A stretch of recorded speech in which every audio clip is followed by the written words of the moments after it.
How's it going, Giants fans? Welcome back to Fireside Giants with your boys, Alex and Anthony. Today, we're discussing the grueling upcoming schedule for this big blue team and the opponents we have to face. Of course, you have the Detroit Lions this upcoming Sunday. Some good injury news, and Wan'Dale Robinson had a hamstring issue. He is expected to play, and Kenny Golladay is up in the air. Not that that would matter, actually. It's going to be the Isaiah Hodgins, Darius Slayton, and Wan'Dale Robinson show, so it seems. But this team has a difficult path to the playoffs, right? They're 7-2. They could be 8-2 after this week and be in the driver's seat for a potential playoff appearance in the first year of a supposed rebuild. And I think, good luck Tibosaurus Rex is really panning out right about now.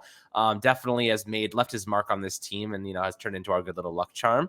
A scaly one at that. But I'll tell you what, I'm excited for the rest of this season. He's definitely this is going to be exciting rest of the year. This Giants team is definitely polarizing in nature. Good defense, big plays in the fourth quarter. Offense shows up, then it disappears, then it shows up again in the fourth quarter. You can't really tell what version of this offense or defense you're going to get on a given week. But at the very least, the coaching is so good that I feel competitive. I feel like we're going to be competitive in every single game. This isn't like last year where we'd go into a game and I'd be like, we have Jake Fromm at quarterback. We're going to get destroyed. This is like, we have a good coaching staff. We have some injuries. We got Daniel Jones, Saquon playing at high levels. And I feel like we're going to be competitive every single game, which is more than I can say about the past. So I'm pretty excited to talk about the rest of this season and the rest of this schedule, because ultimately we're definitely underdogs in a lot of these games, but that's where we want to be. We want to be proving people wrong. And I think that's kind of what this team has been feeding off of this year. But, Anthony, before we dive into the rest of the schedule this season and what it's going to look like, how do you today, my friend?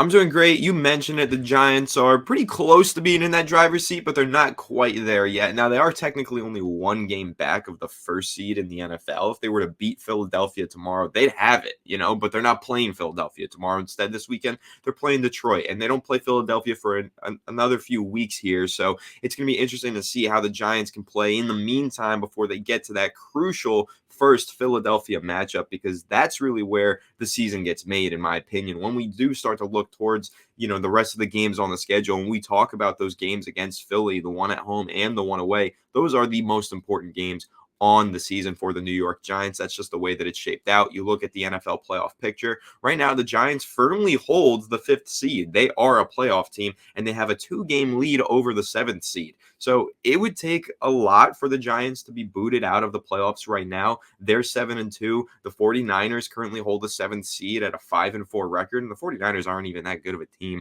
I don't know how they're even holding that position, but that's neither here nor there. When you're looking at it, Giants with the 5th seed, 7-2. And if it wasn't for the Eagles having such a great season, being 8-1, the Giants are only one game back from first place in the NFC East, which would give them first place in the NFL, all things considered. So it's definitely exciting right now that the Giants have such a great record and that they've won this many games. But it feels like the work has only just begun, because this final stretch of the season, no one has a tougher road to the playoffs than the New York Giants. This is a very difficult schedule that the Giants are about to play here to finish out the year, and they got to pick up some clutch wins, especially against their divisional opponents. Otherwise, this could be a blunder here. I mean, it's been a phenomenal start to the season, and I agree with you, Alex. I trust the coaching staff, and I feel like they are going to lead us to our first playoff appearance since 2016, but there's no guarantees any given Sunday in the NFL, and the Giants have a lot of Sundays and a Thursday left. So let's see if they can actually go out there, get these divisional wins, and lead this team to the playoffs. Yes, sir. So the first game, obviously Detroit. So we'll look at the one in week 12 after that. Detroit may end up honestly being one of the weaker teams you play the rest of the year. If not the weakest team, they have 3 wins. They've won their last 2 games, but only scored 15 points. They won a 15-point game against Green Bay, and then they beat the Bears 31-30. But week 12, the Giants have Dallas. That is not an easy task, as we've seen. Their pass rush is elite. Micah Parsons and DeMarcus Lawrence. They have tremendous players across that defensive front, and our offensive line is simply just not good enough to handle them just yet, aside from Andrew Thomas on that left side. But they're going to attack whoever's playing right tackle. The expectation is that on Thanksgiving, Evan Neal will be back and he will return. But again, he got his ass whooped against Micah Parsons and Lawrence. So he's got to come out better, and, coming off an MCL sprain and not having played for a couple weeks definitely is not an ideal situation. Week 13, you got the Washington Commanders, who just knocked off Philadelphia. They're not the best opponent, but they could score points at times, and their defense is decent. So that not a walk on the park by any means. The divisional games are always more competitive, and then you have the Philadelphia Eagles in Week 14. So we'll take a look at those three at first. And the Eagles obviously 8-1 right now, just lost to the Commanders. They brought in Linval Joseph, they brought in Ndamukong Suh. Really, really difficult team to overcome. Jalen Hurts is playing really well. AJ Brown is having a stellar season. Dallas Goedert just, I think, got knocked out for the rest of the year with a shoulder injury, I believe. So they don't have their tight end. Obviously, I'd rather everyone be healthy and just it's good for football in general, but they don't have their starting tight end over there. So that's a huge loss for them. Their defense and not good against the run. So that's something where the Giants could take advantage. Saquon Barkley could have some big games against the Eagles. And I think that's where the Giants are looking at, saying, our strength actually matches up pretty nicely with their weakness. So when you're looking at these next three divisional games after the Detroit Lions in Week 11, you're looking at the Dallas Cowboys and the Commanders and then the Eagles, Anthony. Which one of these games are you most worried about? Because I feel like we can win all of them, but it's going to come down to our offense moving the chains and keeping the ball in their possession. Yeah, well, I want to dive into that 3-game divisional stretch, but I do want to closely touch on that Detroit Lions game first, because if you actually take a look at it on paper, yes, it looks like the New York Giants should win that game no matter what. And hopefully they do go out there. They don't play down to their competition. They go get the win that they deserve.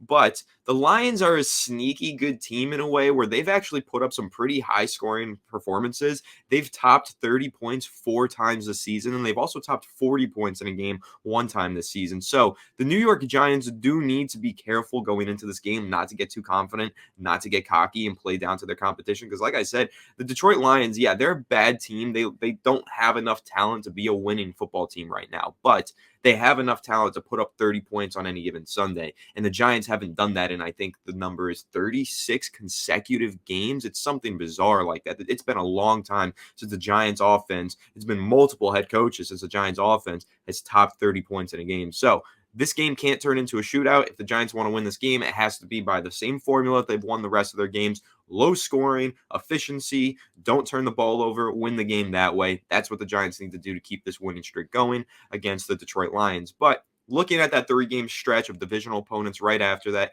as you mentioned, Thanksgiving Day versus the Dallas Cowboys, I can't wait for that one. I'm going to be stuffing my face full of turkey, stuffing, cornbread, all that, and hopefully watching a New York Giants win, because that would be like the greatest day of my life. I love Thanksgiving. I love food. I love to eat, and I love the Giants. So that would just be a dream come true. But that's not going to be an easy game. That's going to be one of the toughest games on this schedule, in my opinion. Going to Dallas on Thanksgiving Day is not an easy task. That's a divisional rival game, and it's going to be probably the premier matchup of Thanksgiving because of that. These are 2 playoff teams fighting to maintain their playoff status, divisional opponents. That's really probably the most exciting game left on the schedule, Thanksgiving Day. I can't wait for that one, but it's not going to be easy. Dallas is starting to pick up steam here. They're playing well, and I think that, you take a look at the rest of the schedule, though, and you look at the Commanders, and that's clearly the weak link in the NFC East right now. When you compare, the different records of all the teams, they sit in 4th place with a 5-5 record, but they're also starting to pick up steam. They just beat the Philadelphia Eagles, the first loss of the season for Philadelphia. So neither of those 2 games are going to be easy. And then, of course, 8-1.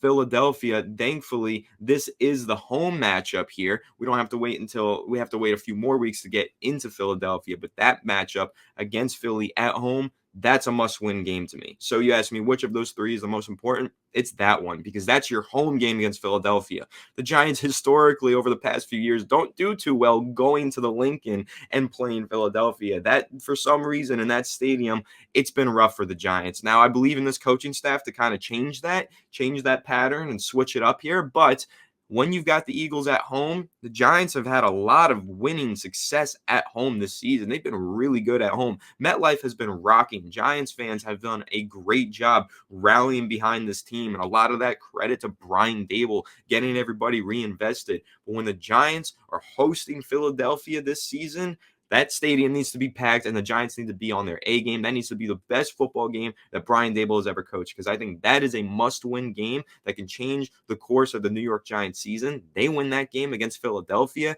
they have a shot at winning the NFC East and being serious playoff contenders, and maybe we start to have that conversation about them pushing pretty deep into the postseason.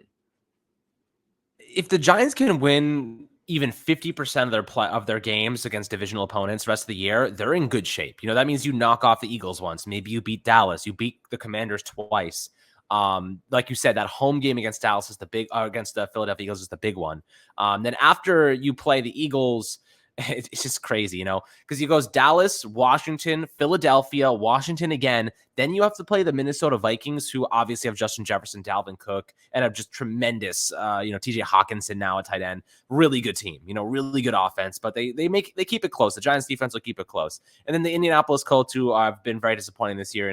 Jonathan Taylor could run for 170 yards, and you just never know when that's going to happen. But Colts offense, not very good. Their defense has been spotty as well. Then you have the Eagles in Philadelphia, Week 18, which could be a huge game. As you said, you got to win that game at home against Philadelphia, because when you go there, not only is it difficult to win, but that Week 18 game might be that much more important. We might be looking at that could be do or die for the Giants in terms of sneaking into a wild card game. But if you beat Philadelphia in MetLife, your record's pretty close, given the Giants win this upcoming Sunday. So, a lot of divisional games. I think 5 of their last 8 games are divisional games, which obviously holds a lot more value, and it's kind of weird how it's all smashed up into the end of the schedule that way. But the thing is, I feel like the Giants can win a lot of these. You know what I mean? Dallas, they're not playing that well. I think Green Bay just recently beat them, and then we beat Green Bay, and then the Commanders are an okay team. They're probably average, slightly below average. So I think they had Philadelphia's number. Philadelphia's desperately trying to add defensive linemen because their run defense is so bad, but they have a really good secondary. And good thing for us, we have no receiver, so it doesn't matter. The secondary doesn't do anything for them. They're going to have to stop Saquon Barkley. They're going to have to stop, Daniel Jones's play actions, bootleg concepts. So, moving forward, it really, I think, boils down to the offense. And, I think, with Josh Azudu already, the backup, he's not expected to play this week. Now you're looking at Shane Lemieux maybe starting at left guard, or even maybe Nick Gates. It's a tough task. This is not going to be easy. But, Anthony, when you're looking at the rest of the season here, who do you think has to step up? Is it the offense or the defense that's really got to elevate their game? Because it's hard to say. I think the defense has been playing pretty consistent all season, but the offense, at some point, there's going to be a game where there's a shootout and the Giants are going to fall behind because they just can't keep pace with some of these other offenses in the league. So, who really's got to step up and generate some more production?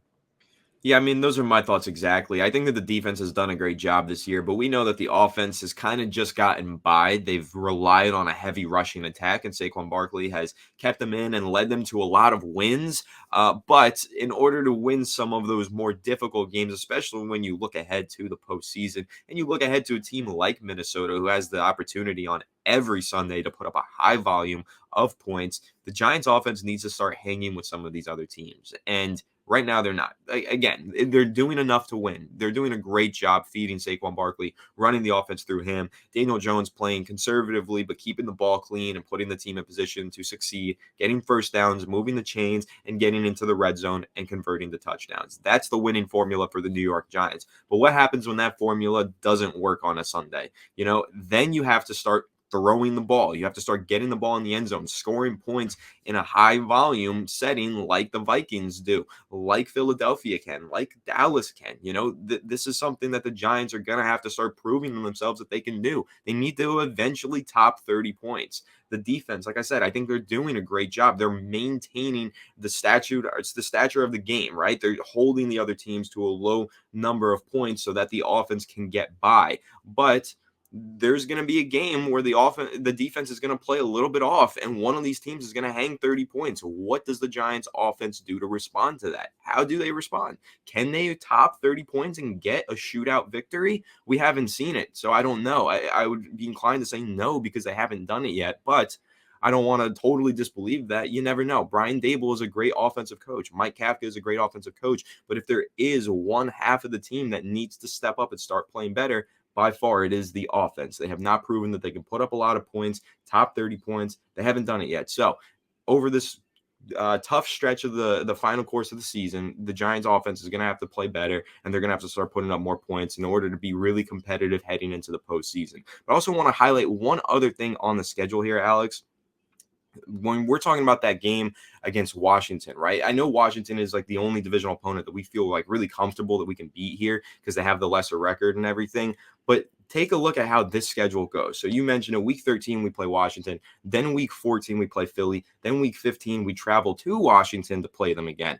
Well, to my knowledge, the Washington Commanders are actually on a bye week in week 14. So they play the Giants, then they're on a bye, then they're playing the Giants again. So they get like 2 full weeks to study that film on us and play us again, which puts the Giants at a massive disadvantage. So that home game against Philadelphia, really important, as I mentioned, but that home game against Washington, also really important, because you're going to play Washington, hopefully get a win at home, and then they're going to be on a bye week preparing to play us again in their home field while we're preparing to play the best team in the NFL right now, the Philadelphia Eagles. So the schedule makers really did us dirty on that one. The Giants are going to have a really tall task going and playing Philadelphia, then Washington at home back-to-back weeks. It's not going to be easy, but that's really the difference maker. If the Giants can win those games, they can win any game in my eyes. That's really important for the Giants to make sure that they get the job done against Washington, even though they're going to be put at a massive disadvantage.